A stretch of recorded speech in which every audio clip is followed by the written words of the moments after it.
গাজায় বোমা ঝরছে, রাস্তায় লাশ, স্তূপ, শিশুর কান্না আর স্তূপের ছবিতে কেঁপে উঠছে পুরো বিশ্ব। ঠিক সেই সময়ই ইসরায়েল দিন দিন আরও কোণঠাসা হয়ে পড়ছে আন্তর্জাতিক মঞ্চে।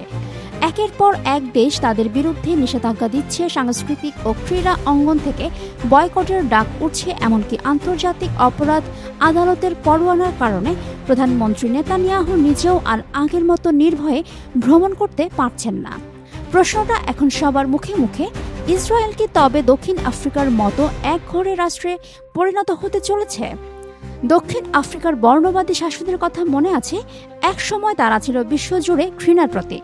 রাজনৈতিক চাপ, অর্থনৈতিক অবরোধ, ক্রীড়া ও সাংস্কৃতিক বয়কট সব মিলিয়ে সেই শ্বেতাঙ্গ সরকারকে মাথা নত করতেই হয়েছিল। এখন ইসরায়েলের ক্ষেত্রেও অনেকে সেই তুলনা টানছেন। ইউরোপের স্পেন, বেলজিয়াম, আয়ারল্যান্ডের মতো দেশগুলো শুধু মুখের কথায় সীমাবদ্ধ থাকছে না, তারা ইতোমধ্যেই অস্ত্র বাণিজ্যে নিষেধাজ্ঞা দিয়েছে, ইসরায়েলি বসতি থেকে আমদানিও বন্ধ করেছে। ইউরোভিশনের মতো সাংস্কৃতিক আসরে ইসরায়েলকে বাদ দেওয়ার দাবি উঠেছে। হলিউডে এমা স্টোন আর হাভিয়ের বারদেমের মতো তারকারা খোলাখুলি বয়কটের ডাক দিয়েছেন। খেলাধুলার দুনিয়ায়ও একই চিত্র। স্পেনের সাইক্লিং প্রতিযোগিতা থেকে শুরু করে দাবার টুর্নামেন্ট পর্যন্ত বিক্ষোভে কেঁপে উঠছে। সবচেয়ে বড় আঘাত এসেছে আন্তর্জাতিক আদালত থেকে।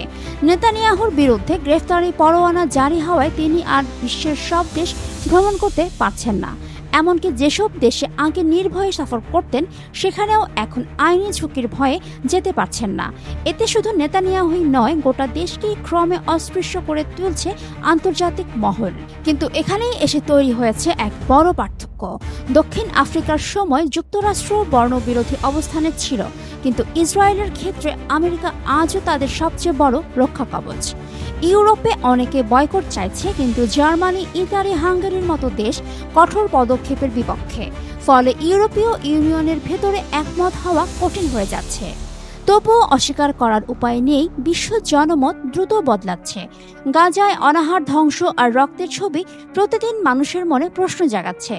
স্পেনের প্রধানমন্ত্রী পর্যন্ত বলছেন, আমাদের দেশে পরমাণু বোমা নেই, বিমানবাহী রণতরী নেই, তেল নেই, তবুও আমরা অন্তত আমাদের কণ্ঠ তুলতে পারি। এই কণ্ঠই এখন ইসরায়েলের কূটনৈতিক মঞ্চে ভয়াবহ চাপ তৈরি করছে।